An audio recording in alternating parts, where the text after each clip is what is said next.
Israel ইরানের আক্রমণের সময় কমপক্ষে ১৪ জন ইরানি বিজ্ঞানীকে লক্ষ্যবস্তু করে হামলা চালিয়ে হত্যা করেছে। এদের মধ্যে রসায়নবিদ, পদার্থবিদ এবং প্রকৌশলীও ছিলেন। অ্যাসোসিয়েটেড প্রেস নিউজ এজেন্সির এক প্রতিবেদনে তথ্য জানানো হয়েছে। সংস্থাটি ফ্রান্সে নিযুক্ত ইসরায়েলের রাষ্ট্রদূত জোশুয়া জার্কার উদ্ধৃতি দিয়ে এ তথ্য জানিয়েছে।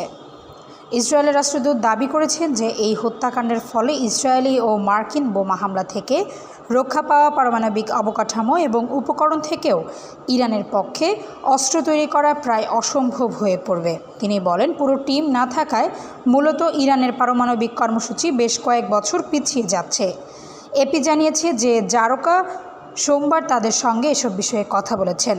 রাষ্ট্রদূত জোশুয়া জার্কার এ ধরনের দাবির পর বিশ্লেষকরা বলছেন, ইরানের আরও বিজ্ঞানী আছেন যারা নিহতদের স্থান নিতে পারেন এবং এই হত্যাকাণ্ড কেবল দেশটির পারমাণবিক কর্মসূচিকে পিছিয়ে দিতে পারে, শেষ করতে পারবে না।